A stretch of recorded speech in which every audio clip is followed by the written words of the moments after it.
Hello friends, welcome back to our video series.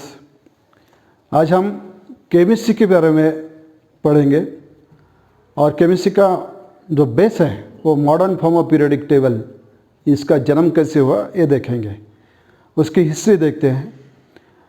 ये तो कुछ एक और दो दिन की बात नहीं है और एक दो साल की बात नहीं है।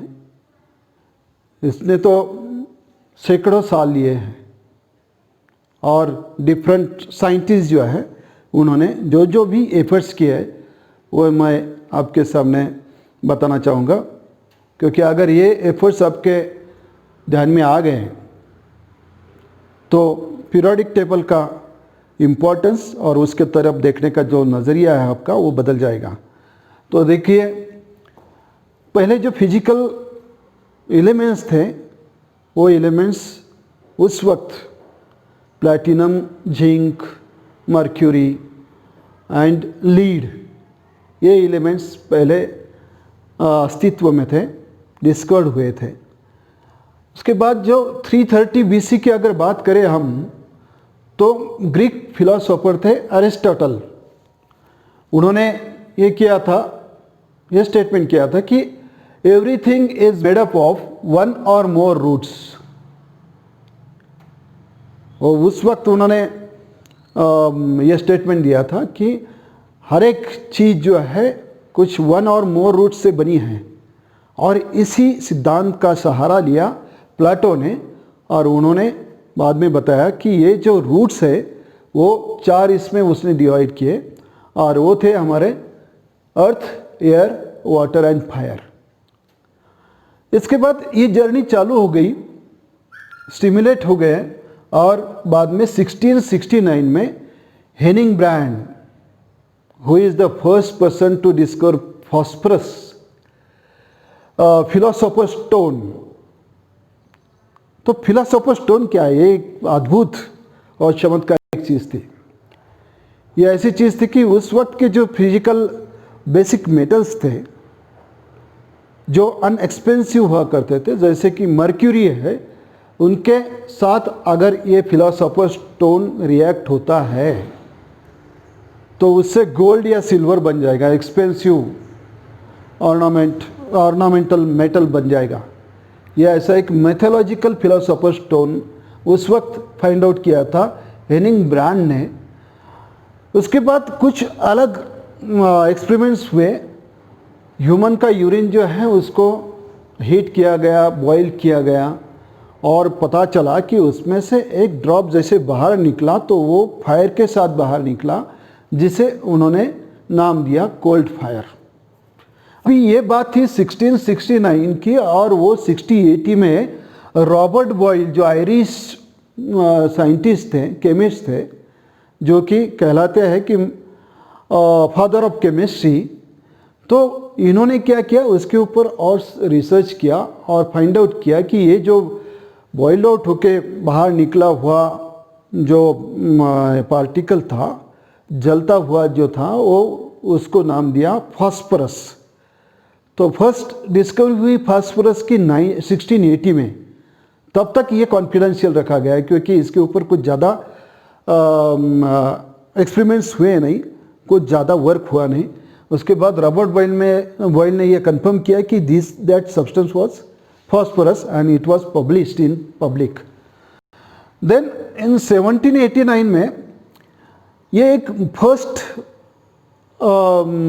केमिस्ट थे कि जिन्होंने मॉडर्न टेक्स्ट बुक केमिस्ट्री का, जिसका नाम था एलिमेंट्री ट्रीटिज ऑफ केमिस्ट्री, ये लिखा था, और उनका नाम था रशियन साइंटिस्ट एंटोनी लेवेजियर। इन्होंने उस वक्त जो हाइड्रोजन थे, नाइट्रोजन था, ऑक्सीजन था, फॉस्फोरस थे, सल्फर थे, ये जो एलिमेंट्स थे, इनका जिक्र किया उस टेक्स्ट बुक में। इसका और एक जिक्र किया कैलोरी एंड टेम्परेचर। ये अगर उसमें जिक्र किया कि ये भी एलिमेंट्स है, लाइट और कैलोरिक, ये भी एलिमेंट्स है, ऐसा उसमें ये जो फर्स्ट मॉडर्न टेक्स्ट बुक था एलिमेंट्री ट्रीटिज ऑफ केमिस्ट्री, इसमें मेंशन किया हुआ था। उस वक्त से कुछ ये डिस्कवरीज चलती रही कि एलिमेंट्स फाइंड आउट होते रहे, डिस्कवरी चलती रही, उसके ऊपर स्टडीज़ होते गए, फिजिकल और केमिकल प्रॉपर्टीज़ उनकी चेक करते रहे, और ये जो फॉर्मुलेशन है एलिमेंट्स का फाइंड आउट करने का, डिस्कवरी होने का, ये प्रवास चलता रहा। और इसके बाद 1810 टू 1820 हम जानते हैं इन साइंटिस्ट को, जो डाल्टन्स थ्योरी जिन्होंने लिखी वो है जॉन डाल्टन। इन्होंने पहली बार बताया कि एटॉमिक वेट अगर कंसीडर करते हैं तो इनकी प्रॉपर्टीज़ या क्लासिफिकेशन होने में थोड़ी मदद मिलेगी। इन्होंने बताया था कि each and everything is made up of small tiny particles that are called as atoms. Hence John Dalton's theory is also named as atomic theory of Dalton. उसी वक्त महर्षि कणाद जो थे उन्होंने भी बताया था कि जो ग्रेन्स वगैरह है उनसे जो पार्टिकल्स बाहर निकलते वो है स्मॉल इंडिविजुअल पार्टिकल। तो ऐसे ये जर्नी चलती रही। और उसके बाद विलियम स्प्राउट 1815 में एक ब्रिटिश साइंटिस्ट थे, इन्होंने क्या किया कि एटॉमिक वेट जो है वो हाइड्रोजन के एक एटम के मल्टीपल होता है, ये स्टेटमेंट किया। और इसी सिद्धांत का सहारा लेते हुए चलते रहे कि हाइड्रोजन का एक एटम, इसका मल्टीपल जो होगा वो बाकी एटम्स के बराबर होगा। जैसे कि नाइट्रोजन है एटॉमिक नंबर 7, इसका मतलब हाइड्रोजन का एटॉमिक वेट जो है 1 × 7, 1 × 7, तो 7 टाइम्स हो गया उसका एटॉमिक वेट नाइट्रोजन का। तो ये थ्योरी चलती रही। और फिर बाद में उसमें अमेंडमेंट हुए कुछ, और ये कंसिडर किया गया कि कार्बन जो है इसका एटॉमिक वेट स्टैंडर्ड वेट कहलाएगा, और वो वेट जो मॉडर्न केमिस्ट्री है उसमें रूटीन में आ गया।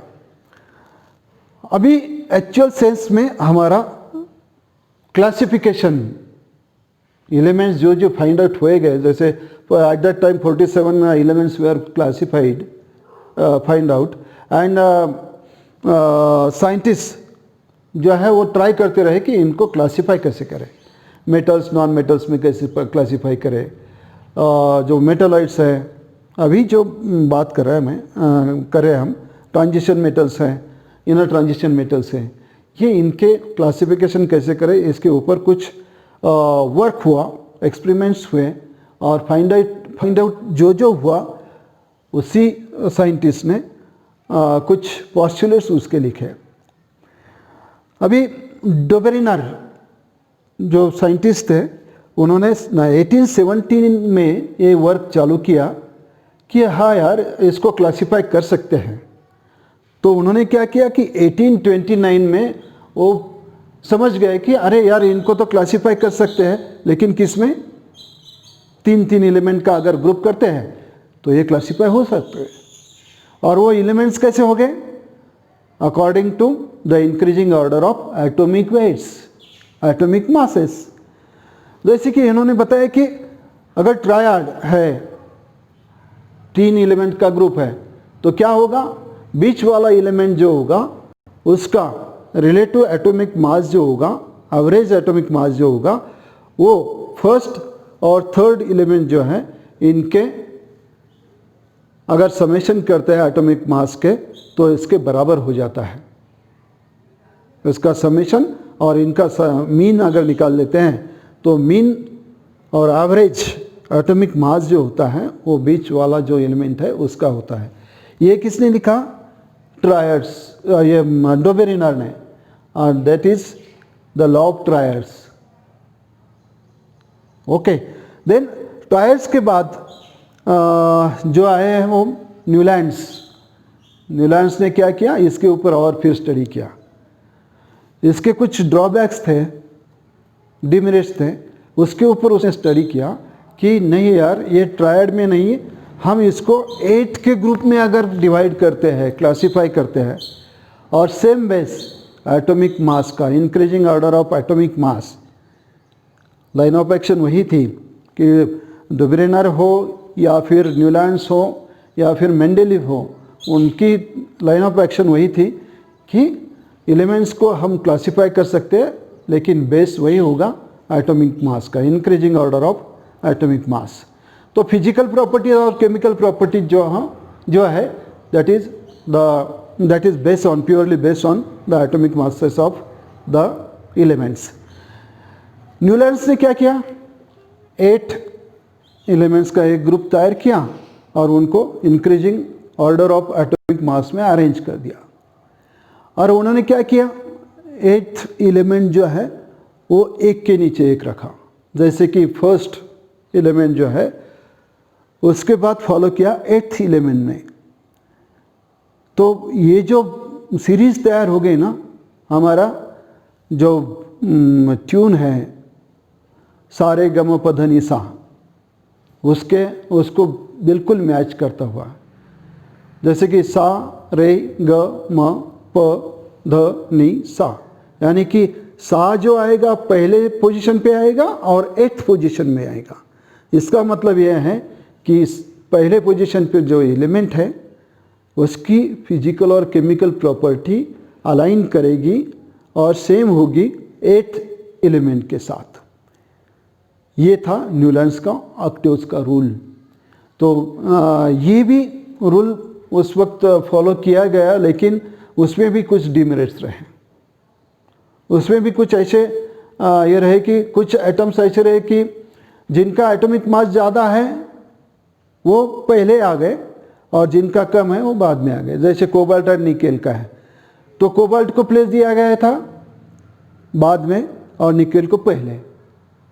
तो ये जो है, ये डीमेरिट्स जो है, ये जो ड्रॉबैक्स है, इसके ऊपर फिर स्टडी किया गया और मेंडेलीव ने क्या किया कि एटॉमिक मास तो ठीक है, एटॉमिक मास के इंक्रीजिंग ऑर्डर में सभी एलिमेंट्स लगा दिए और उन्होंने क्या किया, फिर एक periods, horizontal rows and vertical columns में उसको जो 63 एलिमेंट्स थे उस वक्त फाइंड आउट हुए, तो उनको डिवाइड कर दिया। न्यूलैंड्स के वक्त 62 एलिमेंट्स थे, उसको 8 ग्रुप में डिवाइड किया था। मेंडेलीव ने क्या किया, उसको 8 ये पीरियड्स एंड ग्रुप में उनको डिवाइड कर दिया।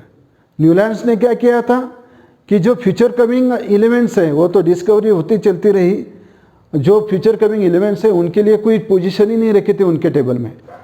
लेकिन मेंडेलीव ने वो गलती नहीं की है, उन्होंने जो नेक्स्ट कमिंग फ्यूचर कमिंग जो एलिमेंट्स हैं उनके लिए पोजीशन लेफ्ट रखी, ऐसी ही रखी, वो जिनको इका बोरॉन, इका एल्यूमिनियम एंड इका सिलिकॉन कहलाया गया।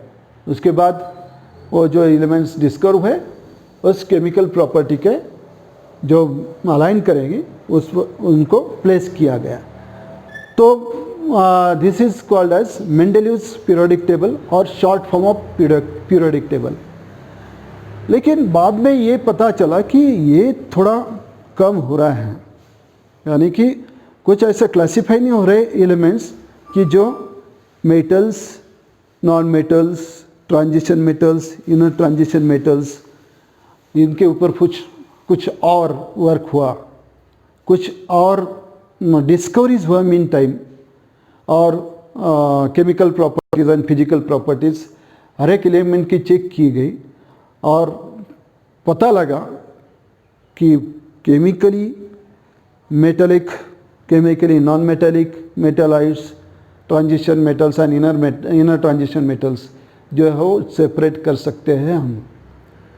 तो ये ट्राई करते हुए मोज़ले ने 1913 में कोशिश की कि ये जो कहीं तो भी गलती हो रही है बेसिक प्रिंसिपल में ही, क्योंकि इन्होंने जो भी पोस्टुलेट्स स्टेट किए थे, जो भी वर्क किया था, वो एक ही बेसिक थिंग उन्होंने ध्यान में रखी थी कि ये जो है केमिकल एंड फिजिकल प्रॉपर्टीज जो है वो किसकी वजह से? Atomic weight of the elements, उनकी वजह से। लेकिन इन्होंने थोड़ा लाइन ऑफ एक्शन जो थिंकिंग का है वो बदल दिया मोस्ले ने, और उन्होंने ये किया कि अगर एटॉमिक वेट की जगह एटॉमिक नंबर अगर लेते हैं तो क्या क्लासिफाई कर सकते हैं? तो उन्होंने ट्राई किया और एटॉमिक नंबर जो है वो सही रहा और उन्होंने क्लासिफाई किया, सब एलिमेंट्स क्लासिफाई किए। उस वक्त जितने भी एलिमेंट्स ये थे डिस्कवर्ड हुए थे उनको सब में कैटेगराइज कर दिया, metals, non metals, metalloids, transition metals, inner transition metals, inert gases, okay, all this are and जो नेक्स्ट कमिंग अभी डिस्कवरीज होनी थी उनके लिए कुछ स्पेसेस रख दिए। इसीलिए तो उनको बोला गया कि long form of periodic table. इनका डिटेल में हम देखेंगे नेक्स्ट वीडियो में, क्योंकि modern form of periodic table ये सीखना बहुत ज़रूरी है। ये अगर ध्यान में आ जाता है आपके modern form of periodic table, तो मुझे लगता है कि केमिस्ट्री आपको जो भी कॉन्सेप्ट होंगे, रिएक्शंस होंगी, कैरेक्टरिस्टिक्स होंगे, प्रॉपर्टीज़ होंगी, या फिर कुछ अलग कॉन्सेप्ट्स होंगे, वो आपके ध्यान में ज़रूर आएंगे। इसलिए मैं बोलता हूँ कि modern form of periodic table, इसको हमने स्पेशल वीडियो में कैप्चर करना है। सिर्फ मैं आउटलाइन देता हूँ कि modern form of periodic table जो मोज़ले ने वर्क स्टार्ट किया था 1913 में, वो चलता रहा और फिर अभी भी चलता रहा है, चल ही रहा है, क्योंकि उन्होंने लेफ्ट कर चुके थे कुछ प्लेसेस कि जो नेक्स्ट कमिंग आएंगे तो इस जगह पे बैठेंगे वो। इसीलिए तो लॉन्ग फॉर्म ऑफ पीरियोडिक बोलते हैं, पीरियोडिक टेबल बोलते हैं। लॉन्ग फॉर्म किसे बोलते हैं? Full form and long form, इसमें डिफरेंस क्या है? Full form means that is full, no addition, no more addition there. और long form of periodic table क्या है? ऐड होते रहेंगे, ऐड होते रहेंगे, अभी तक खाली है ना। तो देखते हैं, ये तो था हमारा journey, modern form of periodic table कैसे जन्म हुआ इसका, मोज़ले ने क्या क्या एफर्ट्स किए, एटॉमिक नंबर्स जो सिर्फ एक सोच बदल दी। सारी इन्वेंटर्स जो थे, डिस्कवरर जो थे, उनकी एक ही सोच थी मोज़ले के पहले कि एटॉमिक वेट ही एक बेसिक थिंग है कि जो क्लासिफाई कर सकती है metals, non metals, transition metals, inner transition metals, inert gases, all this things. लेकिन मोज़ले एक ही था कि जिन्होंने ये सोच बदल दी और लाइन ऑफ एक्शन टर्न किया एटॉमिक नंबर की तरफ, सारी बातें सुलझ गई। तो दोस्तों, ये था journey to modern form of periodic table. Next video में हमने modern form of periodic table detail में स्टडी करना है। इसके लिए आपको मैं बधाई देता हूँ और आपको आमंत्रित भी करूँगा कि नेक्स्ट वीडियो में ज़रूर आप हमारे साथ रहिए। और इस तरह के सभी वीडियोस देखने के लिए आप RBP ट्रिक्स यूट्यूब चैनल के ऊपर सब्सक्राइब कीजिए, ताकि आपको ये वीडियो नोटिफिकेशन के ज़रिए आपके तरफ आएंगे। All the best, thank you, have a nice.